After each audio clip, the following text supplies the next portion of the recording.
What happens when the most powerful galactic empire in known history dismisses an entire species as primitive and worthless?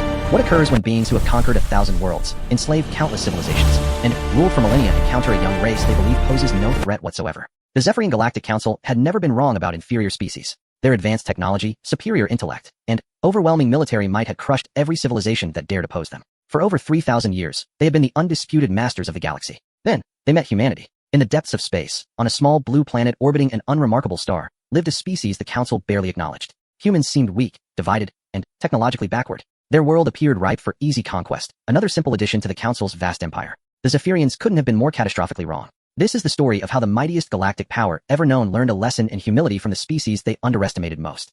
A tale of how human ingenuity, determination, and an unbreakable spirit turned the hunters into the hunted. Prepare yourself for an epic journey across the stars, where the impossible becomes reality, and where humanity proves that sometimes the smallest spark can ignite the largest fire. The galaxy will never be the same again. The vast command chamber of the Zephyrian flagship Eternal Dominion hummed with the quiet efficiency of absolute power. High Admiral Corex stood before the massive holographic display, his forearms crossed behind his back as he surveyed the latest sector reports. His scaled, reptilian features showed no emotion as system after system reported complete submission to the Galactic Council's rule. Another successful campaign, High Admiral, announced Commander Rixel, approaching with measured steps across the polished metal floor. The Altarian system has surrendered unconditionally. That makes 47 worlds brought under Council control this cycle. Corex's golden eyes flickered with mild satisfaction. 47 primitive worlds, he corrected, his voice carrying the weight of millennia of conquest. The galaxy continues to reveal new sources of labor and resources. The Council's expansion proceeds as ordained. The Zephyrian Empire had ruled the known galaxy for over 3,000 Earth years, though they knew nothing of Earth yet. Their species had evolved on harsh desert worlds, developing incredible resilience, advanced technology, and an unshakable belief in their own superiority. Standing nearly 10 feet tall with thick, armored skin and multiple limbs, they were living weapons of conquest. Sir, interrupted Navigation Officer Thexer from his station. Long-range sensors have detected an unexplored system in grid sector 7749. Preliminary scans indicate a yellow star with multiple planets, one showing signs of primitive life. Corex turned slowly, his interest mildly piqued. New worlds meant new resources, new slaves, new additions to their empire. Display the system data. The holographic projection shifted, showing a modest star system with 9 planets. The third planet from the star appeared as a blue-green marble, swirled with white clouds. Data streams scrolled alongside the image, revealing atmospheric composition, gravitational measurements, and basic lifeform indicators. Fascinating, mused Science Officer Velix, studying the readings. The planet shows abundant water and a diverse ecosystem. The lifeform readings suggest a developing civilization, but at an extremely primitive level. They appear to have only recently achieved basic spaceflight capability. Commander Rixel laughed, a harsh sound that echoed through the chamber. Basic spaceflight. They probably can barely reach their own moon. Another easy conquest for the Council's glory. Corex studied the planet more carefully. Intelligence reports indicated a species that called itself humanity, a bipedal, mammalian race with soft skin and no natural armor or weapons. Their technology appeared centuries behind Zephyrian capabilities. Their world showed signs of division, with multiple political entities constantly engaged in minor conflicts. They fight amongst themselves, observed Velix, analyzing the energy signatures from the planet's surface. Multiple power centers, frequent small-scale warfare. A divided species is always easier to subjugate. The High Admiral nodded approvingly. Divided species fell quickly under Zephyrian might. Their standard conquest protocol was devastatingly effective. Arrive with overwhelming force, destroy the strongest military installations within hours, then demand immediate surrender. Most civilizations capitulated after witnessing the destruction of a single major city. What is their population? Corex inquired. Approximately 7 billion individuals, Thexer reported. A substantial labor force once properly subdued. 7 billion slaves would significantly boost the Council's workforce. Their current expansion projects required massive amounts of manual labor, and humans appeared physically capable of heavy work. Their soft appearance suggested they would be easily broken and controlled. Military capabilities? The High Admiral continued his assessment. Velix manipulated the display, highlighting various installations across the planet. Primitive kinetic weapons, basic chemical explosives, and rudimentary nuclear technology. Their most advanced spacecraft appear to be small exploration vessels with minimal defensive capabilities. No energy shields, no plasma weaponry, no faster-than-light combat vessels. The assessment painted a picture of complete technological inferiority. Humans possessed weapons that might have been impressive 3,000 years ago when the Zephyrians were still developing their own empire. But, against modern Galactic Council technology, human military might was laughably inadequate. Their infrastructure? Corex asked, planning the post-conquest occupation. Well-developed for a primitive species, Thexer noted. Extensive transportation networks, large population centers, established communication systems. The infrastructure could be easily adapted for Council use with minimal modification. Perfect. The humans had unknowingly prepared their world for Zephyrian occupation. Their cities would become processing centers, their communication networks would broadcast Council propaganda, and their transportation systems would move resources to Council ships. Estimated time for complete subjugation? The High Admiral inquired. Commander Rixel consulted his tactical displays. Standard protocol suggests 72 hours maximum, sir. Demonstrate our superiority. Eliminate primary resistance. Accept surrender. A primitive species like this might capitulate within hours of our arrival. Corex felt deep satisfaction. Another easy victory for the Council's endless expansion. The Zephyrian war machine had never encountered significant resistance from any species. Their technology was simply too advanced, their military too powerful, their tactics too refined through millennia of successful conquest. Interesting, Velix observed, studying cultural data streams. The humans appear to have a concept they call hope. They create elaborate fictional stories about overcoming impossible odds and defeating superior enemies. Quite amusing. The bridge crew shared the harsh Zephyrian equivalent of laughter. Hope was a luxury species could afford only until they encountered the Galactic Council. Reality quickly eliminated such naive concepts. Sir, Communications Officer Nexar announced. Shall I prepare the standard conquest ultimatum for transmission once we reach their system? The ultimatum was a simple message the Council broadcast to all new species. Submit immediately or face complete annihilation. Most civilizations, upon witnessing the size and firepower of the Zephyrian fleet, chose submission over extinction. Prepare the ultimatum, Corex confirmed. And, ready Battle Group 7 for deployment. 3 dreadnoughts should be sufficient for this operation. Battle Group 7 represented enough firepower to glass an entire planet. Each dreadnought stretched over 2 kilometers in length, bristling with plasma cannons, particle beam weapons, and shield-piercing torpedoes. Their combined assault could reduce human civilization to smoking ruins within hours. Course plotted for the human system, Navigation Officer Thexer reported. Transit time at maximum speed, 14 standard days. 14 days to reach another helpless world. Corex felt the familiar anticipation of upcoming conquest. The Zephyrian Empire would grow once again, adding another species to their vast collection of subjugated civilizations. One interesting detail, Sir, Velix added, reviewing the final scans. The humans appear to have an unusual psychological trait. When faced with overwhelming odds, instead of submitting, their historical data suggests they often become more determined to fight. Commander Rixel scoffed. Primitive stupidity. They'll abandon such foolishness once they witness our true power. High Admiral Corex remained silent, though the observation struck him as mildly curious. Most species, when confronted with obviously superior force, recognize the futility of resistance. Perhaps humans were simply too primitive to properly assess military situations. Irrelevant, he finally declared. Determination without capability is meaningless. Begin transit to the human system. The Eternal Dominion and its escort vessels turned toward the coordinates of Earth's solar system, their engines creating brilliant streams of energy as they accelerated to faster-than-light speeds. Behind them, the vast Zephyrian fleet continued its endless patrol of conquered territories, maintaining the peace of absolute domination. As the ships entered hyperspace, traveling toward their rendezvous with humanity, the Zephyrian leadership felt complete confidence in their mission's outcome. They had conquered over 1,000 worlds using identical tactics against superior opponents. The humans would be no different. The galaxy's newest conquest awaited, and the Galactic Council prepared to add humanity to their long list of subjugated species. What could possibly go wrong against such a primitive, divided, technologically inferior civilization? The Zephyrians were about to discover that sometimes the greatest victories come from the most unexpected defeats, and that underestimating an opponent can lead to consequences far beyond imagination. In the depths of space, Earth continued its peaceful rotation, completely unaware that its greatest test was approaching at faster-than-light speed. Dr. Sarah Chun stared at the readings from the Arecibo array with growing disbelief. As Earth's leading xenobiologist and head of the Search for Extraterrestrial Intelligence program, she had spent 15 years hoping for exactly this moment. Now that it had arrived, terror mixed with excitement in equal measure. Are you absolutely certain these readings are accurate? She asked Dr. Michael Rodriguez, her chief data analyst, for the 3rd time in 10 minutes. Completely certain, Sarah. The signatures are unmistakable. 3 massive objects, each approximately 2 kilometers in length, approaching our solar system at impossible speeds. They decelerated from faster-than-light velocity exactly 47 minutes ago, and are now maintaining a steady approach vector toward Earth. The control room of the newly upgraded SETI facility buzzed with frantic activity. Technicians ran between monitoring stations, confirming and reconfirming the impossible data. After decades of searching the cosmos for signs of intelligent life, humanity had finally received an answer. Unfortunately, the answer appeared to be coming directly toward them with obvious hostile intent. Have you notified the Defense Department? Sarah asked, though she already knew the answer. Notification went out 18 minutes ago. Secretary of Defense Martinez should be calling within the hour. The president has already been briefed. Sarah nodded grimly. First contact protocols had been theoretical exercises for decades. Nobody had seriously expected to implement them against obviously superior technology arriving without invitation or prior communication. Dr. Chun called Dr. Lisa Park from the communication station. We're receiving a transmission. It appears to be directed at Earth's major population centers simultaneously. Put it through the main speakers. The voice that filled the control room carried absolute authority and complete disdain. Though transmitted in perfect English, something about its tone suggested the speaker considered humans barely worth addressing.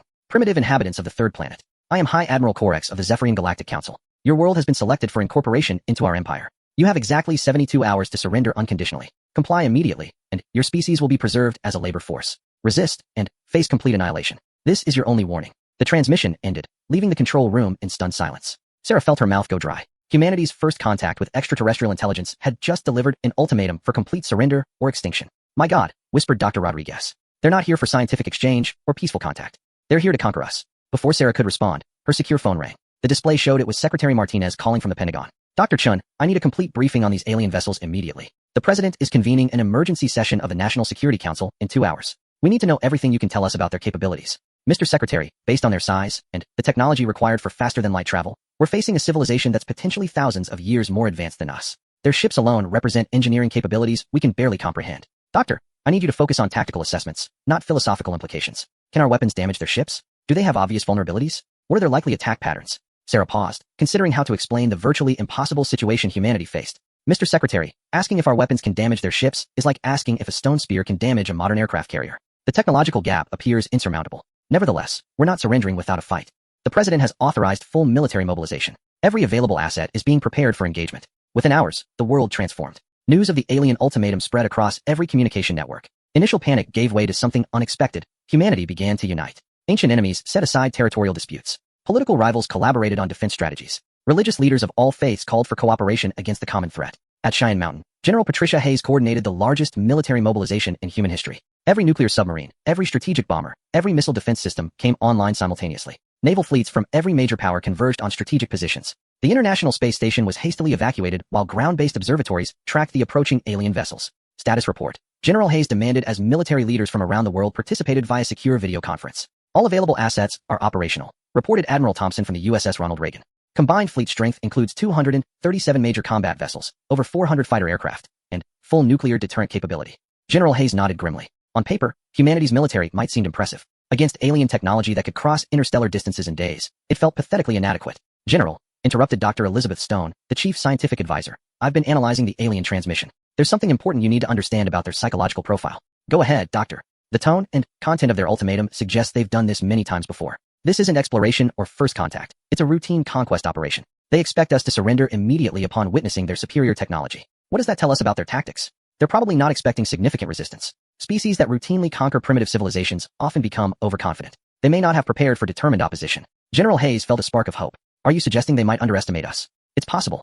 Their ultimatum was remarkably brief and dismissive. They didn't demand detailed intelligence about our military capabilities or attempt to negotiate terms. That suggests they view us as completely inferior. Meanwhile, in laboratories and research facilities worldwide, humanity's greatest minds worked frantically to develop countermeasures. At MIT, Dr. James Wilson led a team attempting to understand alien propulsion systems. At CERN, physicists explored exotic energy signatures detected from the approaching ships. At the CDC, biologists prepared for potential alien diseases or biological weapons. The response wasn't limited to military and scientific communities. In workshops and garages across the planet, engineers and inventors worked on improvised weapons and defense systems. Amateur radio operators monitored alien communications. Computer programmers developed virus software designed to disrupt alien technology. Humanity's greatest strength, its diversity and creativity, mobilized against the common threat. Dr.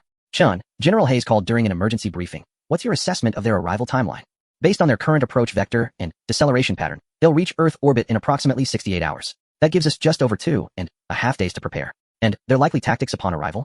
Dr. Stone consulted her analysis of historical human conflicts. Based on the pattern of successful conquests throughout history, they'll probably demonstrate overwhelming force by destroying a major military target, then demand immediate surrender. It's psychologically effective and minimizes resistance. Then, we need to ensure our first engagement sends a different message, General Hayes decided. Instead of demonstrating their superiority, we need to prove that humanity won't break easily. As the hours passed, something remarkable began happening across Earth. The threat of alien conquest triggered an evolutionary response that surprised even humanity itself. Old divisions disappeared. Nations shared military secrets freely. Scientists collaborated without regard for national boundaries.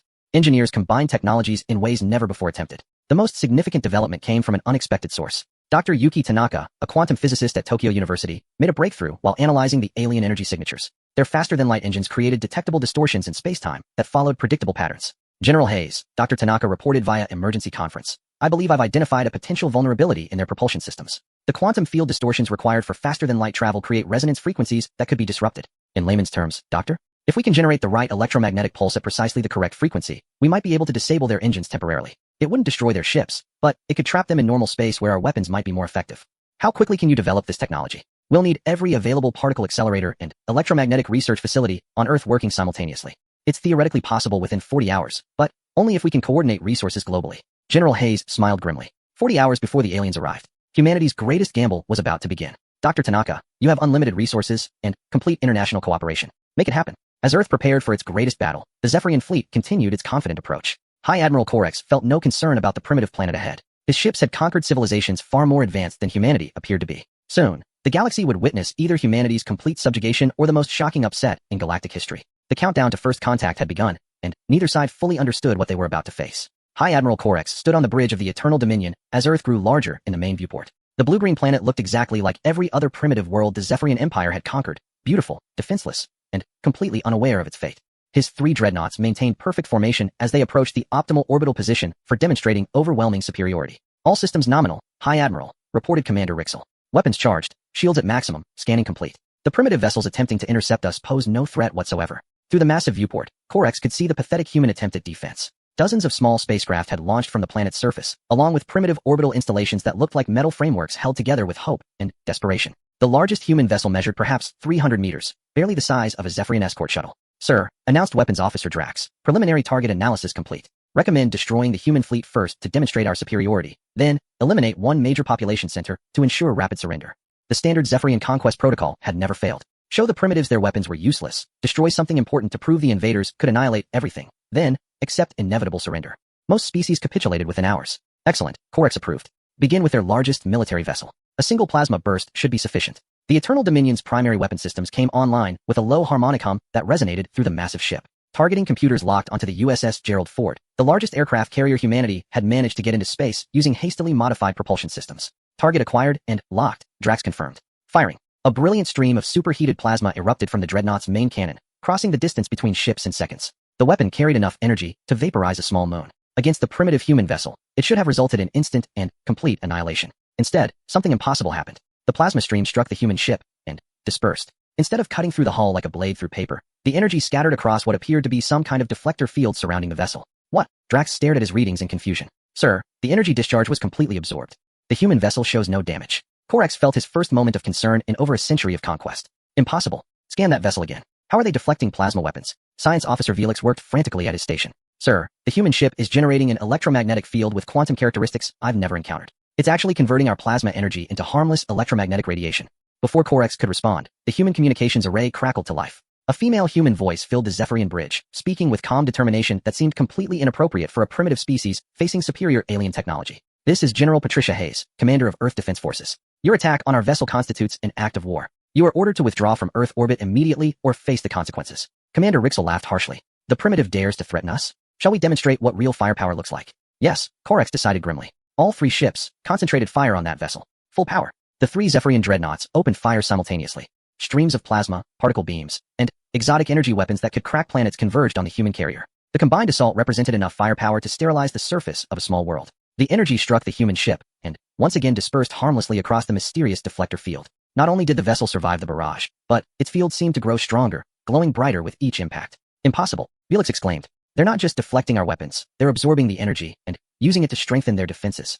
Before Corex could process this shocking development, proximity alarms began sounding throughout the Zephyrian fleet. The small human spacecraft that had seemed like insignificant gnats suddenly accelerated toward the dreadnoughts at impossible velocities. Evasive action, Corex commanded, but it was too late. The human fighters moved unlike anything the Zephyrians had ever encountered. Instead of following predictable ballistic trajectories, they seemed to dance through space, changing direction instantaneously without regard for momentum or inertia. Their weapons, though small by Zephyrian standards, fired with devastating accuracy. Sir, Navigation Officer Thexer called out in alarm. These human fighters are using some kind of spatial manipulation technology. They're ignoring normal physics. The first human weapons to strike Zephyrian shields were primitive kinetic projectiles, simple metal slugs accelerated to significant fractions of light speed. Against energy shields designed to deflect plasma and particle beams, the physical projectiles passed through as if the shields weren't there. Corex watched in growing horror as human projectiles began punching holes in his ship's hulls. The dreadnought's armor, designed to resist energy weapons that could melt mountains, offered minimal protection against hypervelocity solid matter. How are they achieving these speeds? He demanded. Their technology should be centuries behind ours. Dr. Yuki Tanaka's breakthrough had exceeded even humanity's greatest hopes.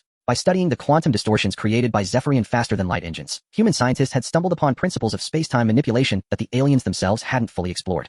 Within 36 hours, Earth's greatest minds had developed defensive shields that turned enemy energy into protective barriers and propulsion systems that allowed fighters to move through folded space. Sir, Velix reported with barely controlled panic. I'm detecting massive energy buildups from multiple locations on the planet's surface. They're powering some kind of planetary defense grid. On Earth's surface, Dr. Tanaka's quantum resonance generator reached full power. Every particle accelerator, every electromagnetic research facility, every experimental physics laboratory on the planet had been linked into a single massive array. The combined energy output approached that of a small star. Firing sequence initiated, Dr. Tanaka announced from the control center deep beneath CERN. All facilities reporting ready. Initiating quantum resonance pulse in 3, 2, 1. The pulse that erupted from Earth was invisible to normal sensors, but devastatingly effective against Zephyrian technology. The quantum frequencies that enabled faster-than-light travel became a catastrophic weakness when disrupted by precisely calibrated electromagnetic interference. Aboard the Eternal Dominion, every system began failing simultaneously. The faster-than-light engines shut down completely. Navigation systems displayed impossible readings. Even basic artificial gravity flickered and wavered. All systems failing. Thexer reported in desperation. The quantum resonance pulse has disrupted our entire technology base. Corax realized with growing horror that his invincible dreadnoughts were now trapped in normal space, their technological advantages neutralized by an enemy they had dismissed as primitive. Worse, the human fighters were pressing their attack with increasing aggression. Sir, Communications Officer Nexar called out. We're receiving another transmission from the human commander. General Hayes' voice filled the bridge once again, but now her tone carried quiet satisfaction rather than desperate defiance. Admiral Corax, this is your second warning. You are ordered to surrender your vessels immediately. Your weapons cannot penetrate our defenses, your engines are disabled, and our forces have you completely surrounded. Through the viewport, Corax could see the truth of her words. Hundreds of human spacecraft had emerged from hidden positions throughout the solar system. Earth's moon had revealed itself to be a massive weapons platform. Even the planet's asteroid belt seemed to bristle with defensive installations.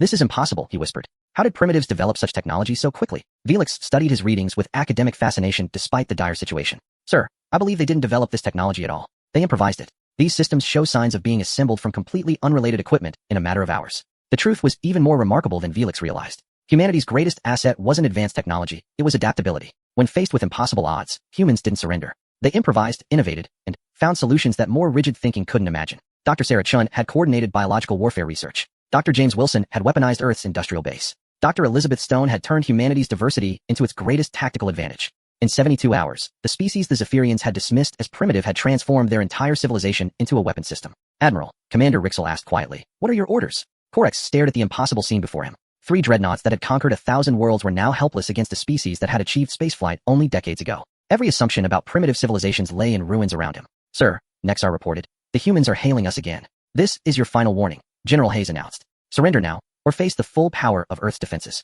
You have 60 seconds to respond. For the first time in 3 millennia of conquest, a Zephyrian High Admiral faced the possibility of defeat. The galaxy's most powerful military force had been humbled by the species they had most underestimated. The countdown to humanity's greatest victory had begun. High Admiral Corax stood frozen on his bridge as the 60-second countdown reached its final moments. Around him, his officers waited in stunned silence for orders that seemed impossible to give. The Zephyrian Empire had never surrendered to anyone, had never even considered the possibility of defeat by a primitive species.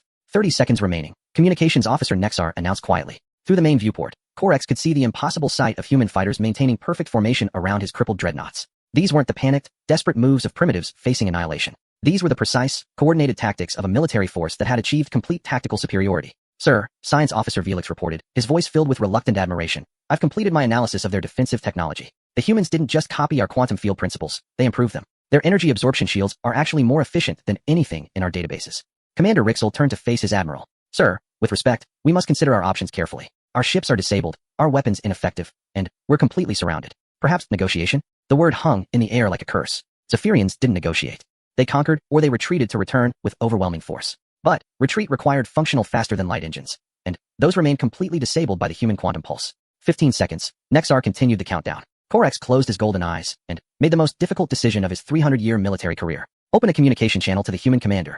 The bridge fell silent except for the hum of barely functional life support systems. When the channel opened, General Hayes' image appeared on the main screen. She wore the uniform of a species that had achieved spaceflight mere decades ago, yet her bearing and confidence rivaled the greatest military leaders in galactic history. Admiral Corax, she began without preamble. Have you reached a decision? General Hayes, Corax replied, forcing his voice to remain steady. The Zephyrian Empire wishes to discuss terms. A slight smile crossed the human's face. Admiral, there are no terms to discuss. You came here to conquer our world and enslave our people. We defended ourselves successfully. The only question now is whether you surrender peacefully or require additional persuasion. Corax felt something he had never experienced in centuries of conquest, complete helplessness. You don't understand the situation, General. The Zephyrian Empire spans thousands of worlds. This fleet represents only a tiny fraction of our total military capability. Even if you defeat us here, reinforcements will arrive within months. Admiral, General Hayes replied calmly, I don't think you understand the situation. Dr. Chun, would you please explain our current capabilities to the Admiral? A new human appeared on the screen, a smaller female with dark hair and intelligent eyes. She spoke with the confidence of someone stating simple facts rather than making threats. Admiral Corax, I'm Dr. Sarah Chun, Director of Earth's Xenobiology Research Program. In the 72 hours since your arrival, we've analyzed every aspect of your technology. Your faster-than-light communication systems, your weapon designs, your shield frequencies, your navigation protocols. We now understand them better than you do. Corax felt a chill that had nothing to do with his ship's failing life support.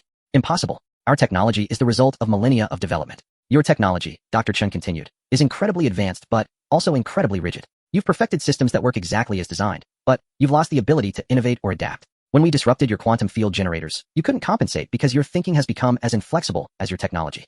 Commander Rixel leaned forward. You're claiming you understand technology you first encountered 3 days ago? Dr. James Wilson, director of MIT's emergency response team, joined the conversation. Commander, that's exactly what we're claiming. Your species has spent centuries perfecting existing technology. Our species has spent centuries learning to improvise and adapt. When you gave us working examples of quantum field manipulation, we didn't just copy your methods. We found better ones. The truth was even more extraordinary than the humans were revealing. In analyzing Zephyrian technology, Earth scientists had discovered that the aliens had actually achieved their advances through brute force rather than elegant engineering.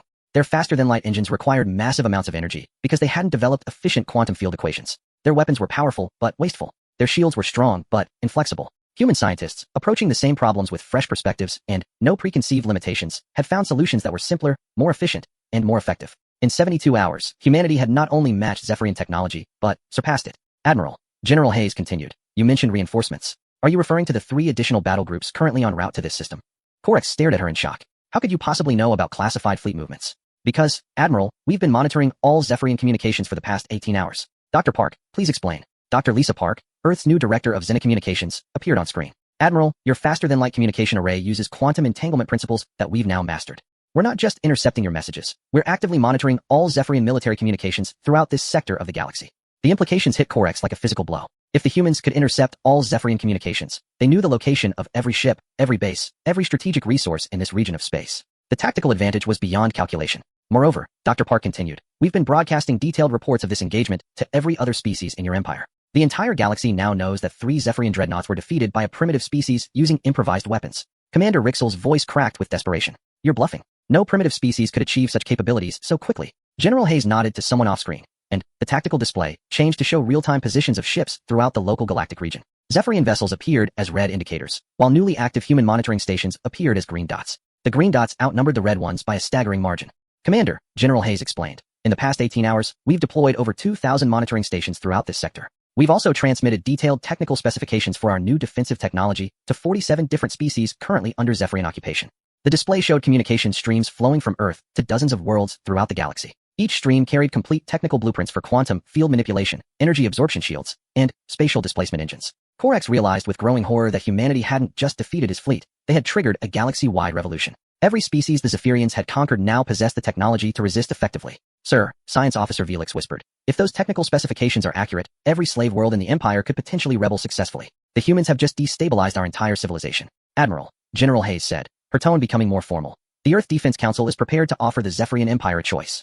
You can surrender your ships, submit to war crimes tribunals for your treatment of conquered species, and work toward peaceful coexistence with the rest of the galaxy. Or you can refuse, and face the combined might of every species you've ever oppressed. The tactical display updated again, showing communication confirmations from world after world. The Alterian system, conquered just weeks ago, confirmed receipt of human technology packages. The Rigel colonies reported successful tests of energy absorption shields. Even distant civilizations that had been enslaved for centuries were acknowledging receipt of liberation technology. This is impossible, Korex murmured. How did you coordinate such a massive operation? Dr. Chen smiled. Admiral, you made the mistake of giving us 72 hours to prepare. Humanity's greatest strength isn't our technology or our military might. It's our ability to work together when facing extinction. Every human being on this planet contributed to our defense effort.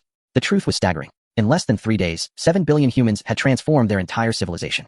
Factory workers had retooled assembly lines to produce quantum field generators. Computer programmers had developed communication protocols for interstellar coordination. Even children had contributed by helping to monitor communication arrays. You see, Admiral, General Hayes concluded, you didn't just attack humanity. You gave us a common cause that united our entire species for the first time in our history. You created the very enemy that could defeat you. Korax looked around his bridge at officers whose confidence had been completely shattered. For 3 millennia, the Zephyrian Empire had been the galaxy's dominant power through superior technology and overwhelming force. Now they faced an enemy that could neutralize their technology while coordinating resistance throughout their empire. What are your terms? He asked quietly. Unconditional surrender. General Hayes replied without hesitation. Your crews will be treated according to interstellar law once we establish it. Your ships will be studied to ensure we understand all aspects of your technology.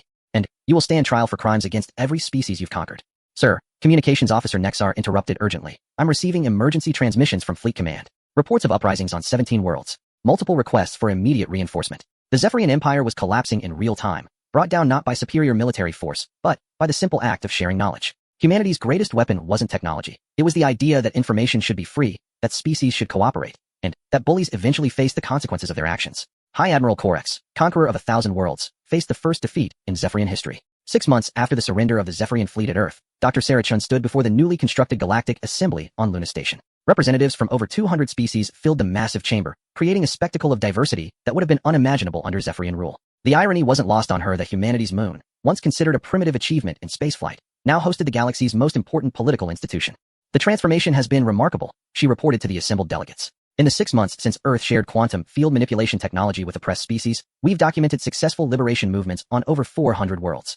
The statistics were staggering, but the human impact went far beyond numbers. The Zephyrian Empire, which had dominated the galaxy for 3 millennia, had collapsed within months of humanity's first contact. Not through military conquest, but through the simple revolutionary idea that knowledge belonged to everyone. Ambassador Kelleran of the former Alterian slave colonies rose to address the assembly. His species, tall and graceful with crystalline features, had been among the first to receive human technology. Dr. Chun, on behalf of the Alterian coalition, I want to express our profound gratitude. Your species didn't just give us weapons to fight our oppressors. You gave us hope. Similar testimonials had poured in from across the galaxy. The Rigel Collective praised human engineering principles that made their technology more efficient.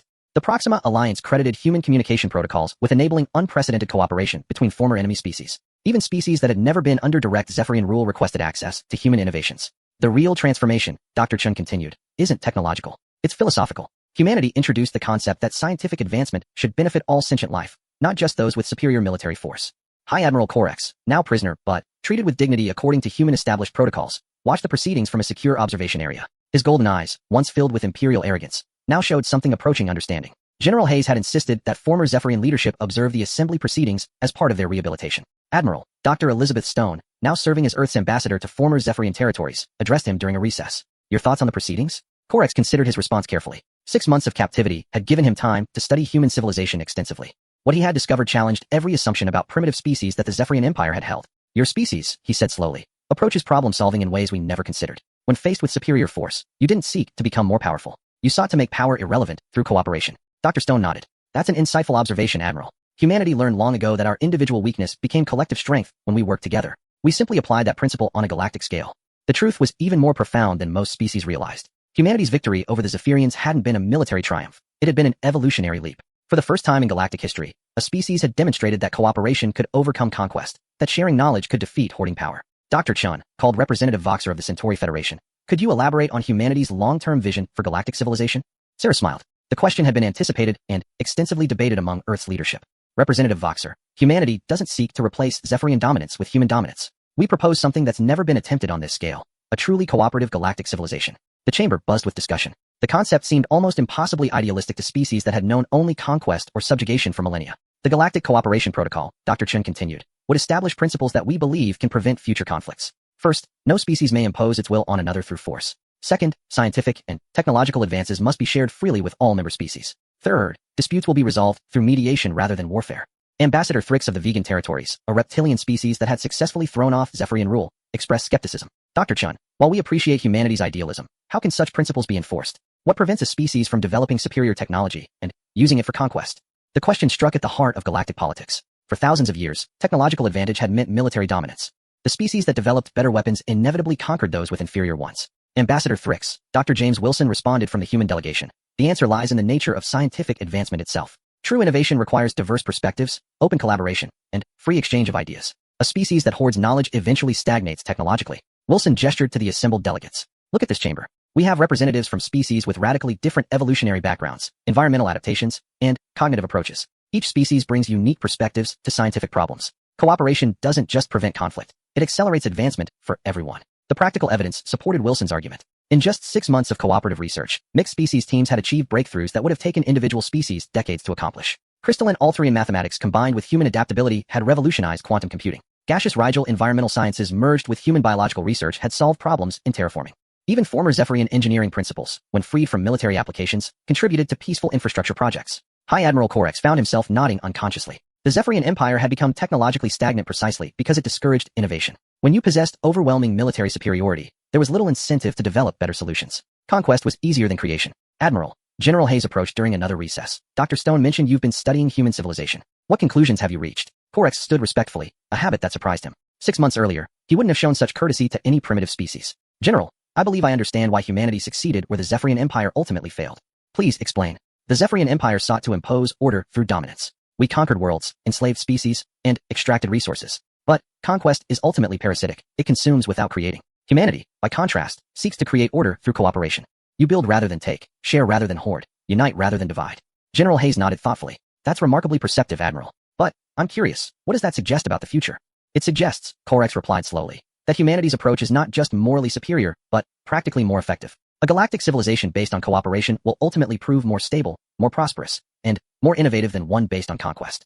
The conversation was interrupted by an urgent announcement. Dr. Park's voice filled the chamber through the communication system. Attention, all delegates. We're receiving first contact signals from the Andromeda Galaxy. A civilization identifying itself as the Andromedan Collective is requesting permission to establish diplomatic relations with our galactic community.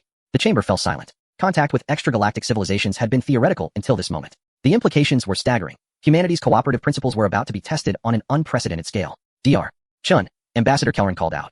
How should we respond to this contact? Sarah looked around the chamber at representatives from hundreds of species that had learned to work together despite radically different backgrounds and histories. 6 months ago, most of these civilizations had been slaves or enemies. Now they were partners in the galaxy's first cooperative government. We respond, she said with quiet confidence, the same way humanity responded when we first encountered other species. We share our knowledge freely, extend our friendship openly, and work together to build something better than any of us could achieve alone. The vote was unanimous. Every species, even those represented by former Zephyrian prisoners, supported opening diplomatic relations with the Andromedan Collective based on principles of cooperation and knowledge sharing. As the assembly session concluded, High Admiral Korex reflected on the extraordinary transformation he had witnessed. 6 months ago, he had commanded the galaxy's most powerful military force. Today, he was learning from species he had once dismissed as primitives. The greatest lesson wasn't about technology or military tactics. It was about the fundamental nature of civilization itself. The Zephyrian Empire had lasted 3 millennia through conquest, but it had ultimately proved as fragile as any dictatorship. Humanity's cooperative model, tested for only months, was already proving more resilient and more creative than anything the galaxy had seen. Outside Luna Station's viewing ports, construction ships from dozens of species worked together on humanity's most ambitious project yet, a massive research facility designed to facilitate cooperative scientific advancement. The station would be jointly operated by all member species, with all discoveries shared freely throughout the galactic community. Dr. Sarah Chun stood at the observation deck, watching as human engineers worked alongside former Zephyrian prisoners, liberated Alterian scientists, and representatives from species that had been enemies for centuries. The sight would have been impossible to imagine 6 months earlier. Remarkable, isn't it? General Hayes joined her at the viewport. 6 months ago, we were facing extinction. Today, we're helping build a new kind of galactic civilization. The most remarkable thing, Sarah replied, is how natural it seems now. When you remove the barriers of conquest and dominance, cooperation becomes the obvious choice. The communication array crackled with incoming signals from across the galaxy. Former slave worlds reported successful implementation of cooperative government structures. Ex-Zephyrian territories requested assistance in transitioning from military economies to research-based societies. New species, previously hidden from galactic civilization, emerged to request membership in the growing alliance. Humanity had set out simply to defend their world from alien conquest. Instead, they had accidentally revolutionized galactic civilization. The species that had been dismissed as primitive had taught the galaxy its most important lesson, that the greatest strength comes not from the ability to conquer others, but from the wisdom to work together. The Galactic Council had indeed been humbled, but their defeat had led to something far greater than anyone had imagined. A galaxy where all species could thrive together, sharing knowledge and building a future that belonged to everyone. In the end, humanity's greatest victory wasn't military or technological. It was proving that even the mightiest empire was no match for the simple power of hope, cooperation, and the revolutionary idea that everyone deserved to be free.